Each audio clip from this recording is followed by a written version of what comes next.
কিন্তু দুর্ভাগ্যের বিষয়, সারা ভারতবর্ষে যেখানে যেখানে আদিবাসীরা আছেন প্রত্যেকটি রাজ্য, শুধু বিজেপি শাসিত নয় অবিজেপি শাসিত রাজ্য পিএম জনমন প্রকল্পকে গ্রহণ করেছে।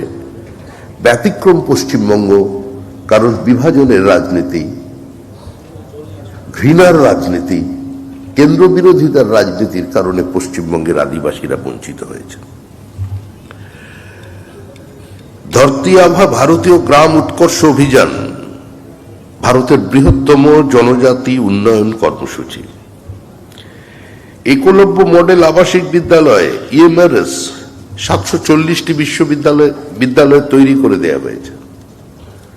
প্রতি বছর মাননীয় প্রধানমন্ত্রী শ্রী নরেন্দ্র মোদীর নেতৃত্বে এই বিদ্যালয়গুলোর উৎকর্ষ যাতে বাড়ে তার জন্য তাদের বাজেট ডাবল করা হচ্ছে, স্মার্ট ক্লাসরুমের পর্যন্ত ব্যবস্থা করা হয়েছে। প্রধানমন্ত্রী জনধন যোজনাকে পশ্চিমবঙ্গের সত্তর লাগু করবার জন্য আমাদের বর্তমান মুখ্যমন্ত্রী শুভেন্দু অধিকারী তৎপর আছেন, এবং যে পরিকল্পনাগুলো শুধুমাত্র বিভাজনের রাজনীতির কারণে, অন্ধ কেন্দ্রীয় বিরোধিতার কারণে, বিজেপি বিরোধিতার কারণে, মোদী বিরোধিতার কারণে আজকে পশ্চিমবঙ্গে বন্ধ হয়ে গিয়েছিল, তার মধ্যে জনজাতিদের জন্য যে পরিকল্পনাগুলো ছিল সেগুলোও আছে।